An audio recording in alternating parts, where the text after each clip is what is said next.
Hey everybody, I'm Arglefump, playing Great Ace Attorney Adventures. So Van Zieks is pretty happy because the trial is going to continue. We are not going to be finding anyone innocent or guilty right now.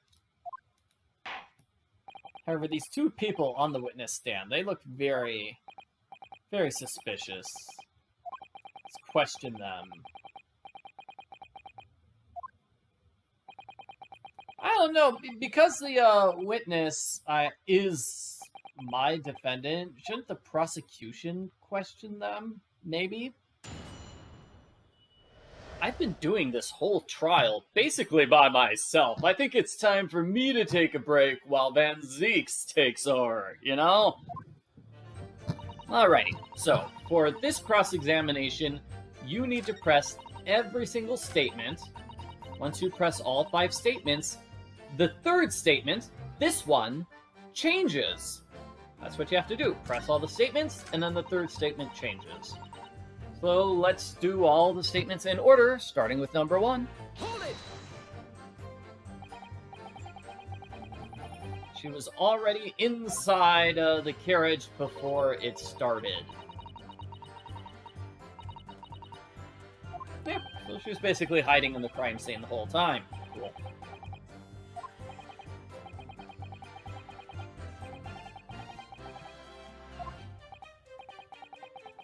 Well, that clears up the mystery of the fares and all. I don't know. Okay, so I mean, the fares were correct, and there was a 5th passenger, a little stowaway.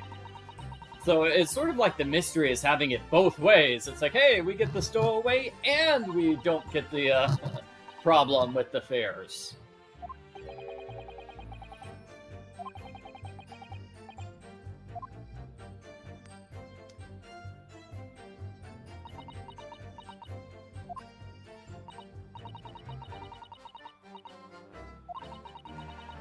She claims that she took all the equipment and just put it in the corner. Let's say she put it on the spare seat, because there were 4 seats in the compartment. But Van Zieks is saying, hey, hold on a second, that hiding space, that compartment was full of equipment. And he's right, we saw it was full of equipment, so where was she hiding?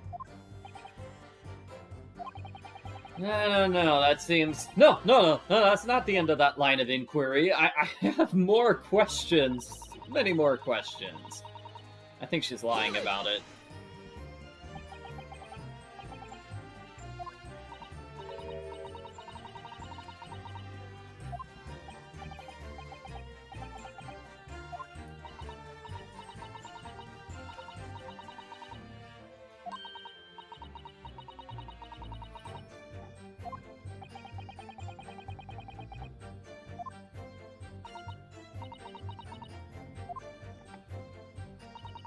So on the night in question, she wasn't able to rob anyone because Gilded was sitting on top of her compartment.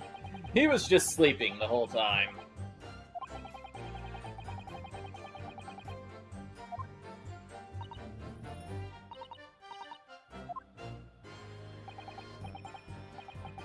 To be sure, I was as shocked as anyone.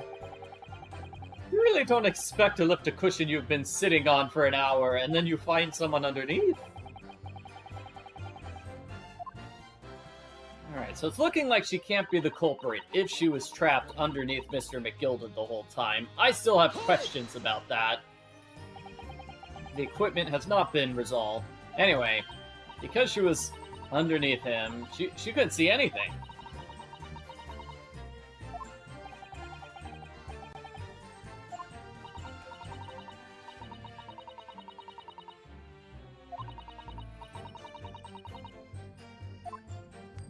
Alright.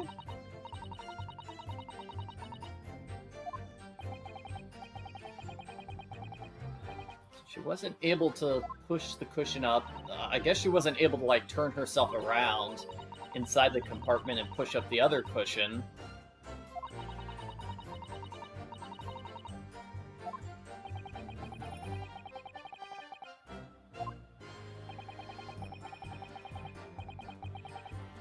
Yeah, And she's got some sort of secret reason here.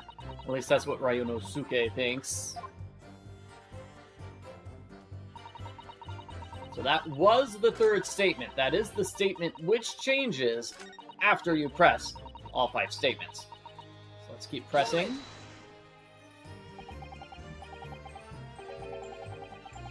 Alright, she heard someone fall to the ground. Maybe... She just heard a bang. It scared her so much she screamed.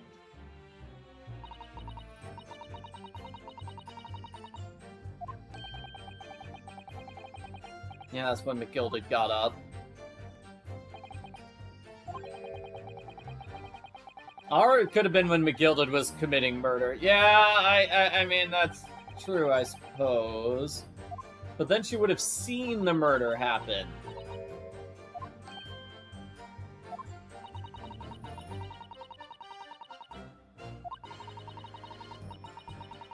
Okay, she didn't see the murder, she just saw... She saw Gilded putting the corpse back up. Huh.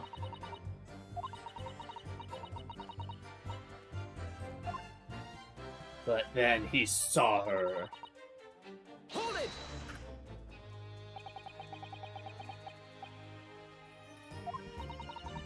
He pulled her out of the hiding place, which makes sense. He put her next to the dead man, which does not make sense.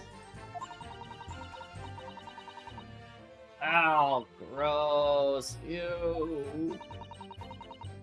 That's how she got bloody hands, and that's when the witnesses from up above looked and saw.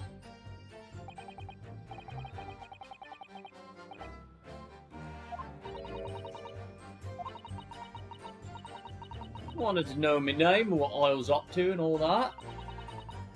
Then I heard the noise from above. Someone screamed.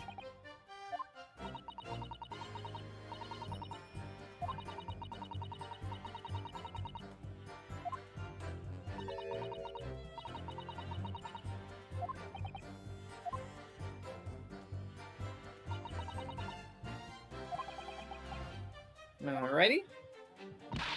Now Susato and Ryunosuke are just gonna talk for a little bit.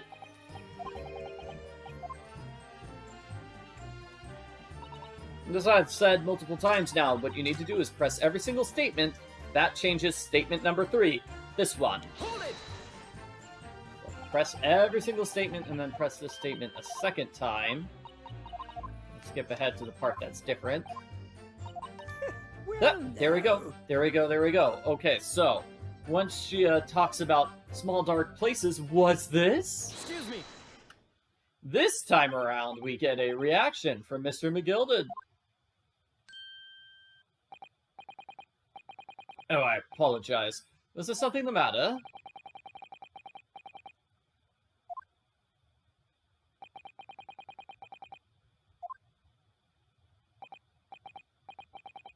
Oh, 'twas nothing important. I was just feeling bad for the poor lass is all. I felt desperate when I was a young lad shut in the dark. Oh, yes, we can all sympathize. I'm scared of the dark. Everyone's scared of the dark.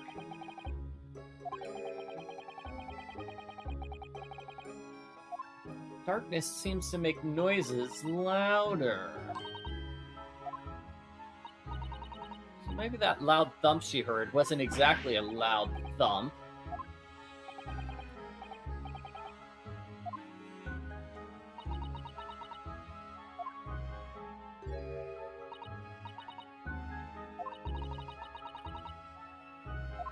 Wow, you were snoring, the Gilded? Wow.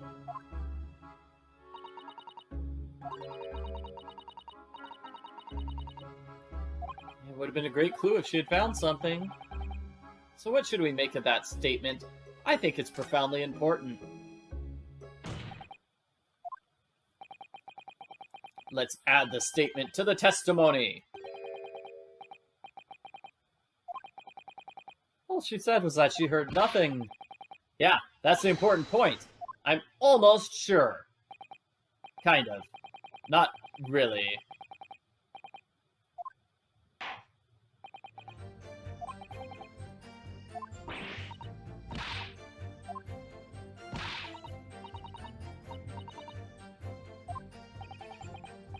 Yeah, insulting the judge is not a good idea, Gina. Oh, Gina Lestrade. Hold it! I haven't mentioned this yet, but Lestrade is a character who appears in a lot of the Sherlock Holmes stories. He's, I mean, he works for the police. He's basically the police contact that Holmes deals with the most. So is she, like, related to, him or not?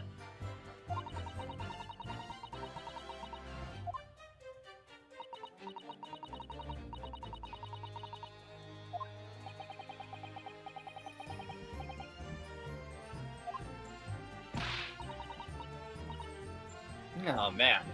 Fucking Gilded is like, what? I have no idea what she's saying. Would you Adam and Evit a what a mug? Like, what does that mean? Hoping to get out and rob him as soon as you had the chance, huh? Whoa, what's this? You never heard the door open? Whoa, what about when the victim came on board? Didn't you hear that? That doesn't add up.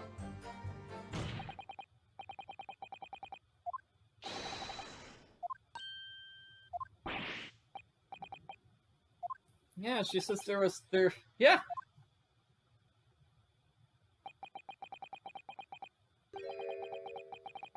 Oh, good. Okay, Van Zieks also understands it too. Great.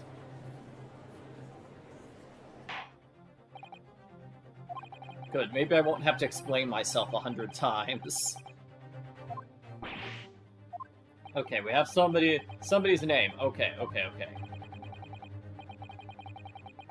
According to her, whilst she was hiding in the omnibus, she only heard him snoring. She didn't hear anybody open the door and get inside.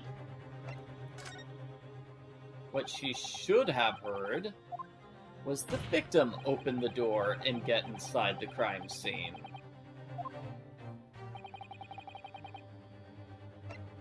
Alright, where's the victim? Right here, thrice-fired Mason. Take that!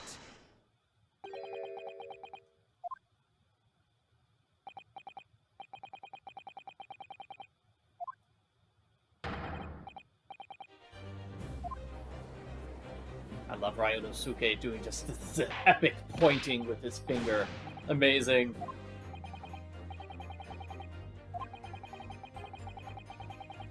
Okay, so she's the first person on board.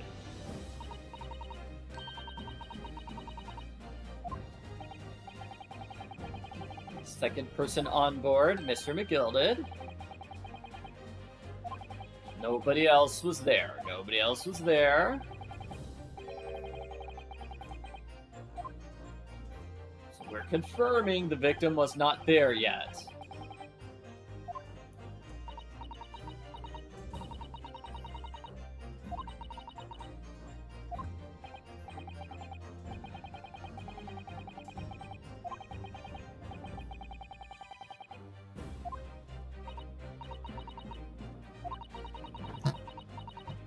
Yep. I mean, she was listening for the door to open and shut because she was hoping to rob people.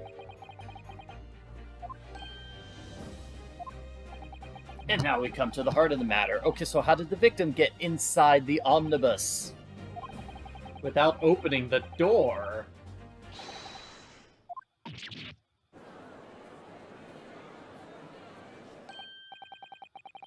Yes, this petty thief's statements, Lord.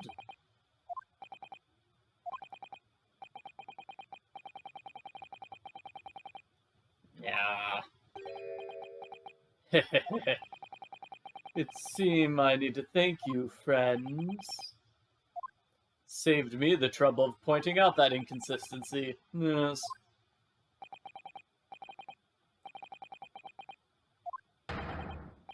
Oh no! He's claiming I have discredited the witness completely.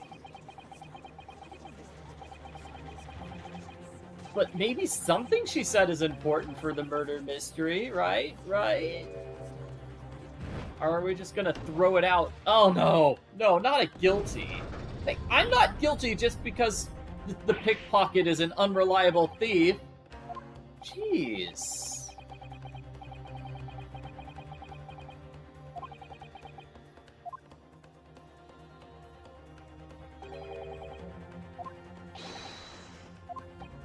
Oh, no. Don't tell me they're all gonna vote guilty now. Maybe we could find the girl guilty, not my client.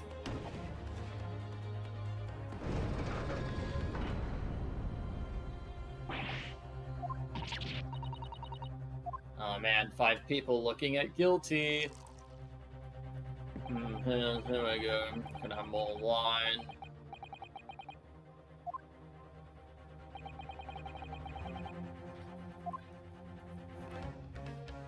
I do love this little, like, cross badge thing. That's so cool on his stash. Yes.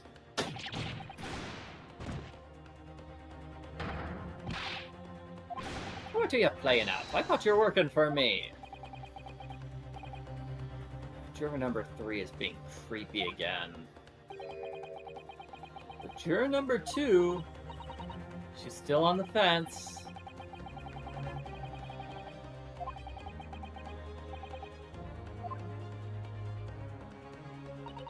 Are you gonna say anything, juror number 2? I really, really wanted to believe Mr. McGilded. But I have to accept the truth. Hold it! Yeah, hold it! Hold it right there! Yes, the witness's last statement revealed an inconsistency in her story. However, yes, if we consider the possibility her statement is the truth, then maybe this is a really weird case. Yeah, what if she is telling the truth? I'm sorry, wait, what on earth are you talking about? Well, I'm just making stuff up here and hoping it works. When the accused boarded the omnibus on the night in question, the victim was nowhere to be seen. Therefore, the carriage door was not heard opening. But the victim, how did the victim get inside? Yeah, this is gonna be hard to explain, huh? How did the victim miraculously appear inside? If the victim did not appear through the door... Oh, man. Oh boy, we get a decision point. Well, let's end the video here and find the decision in the next video.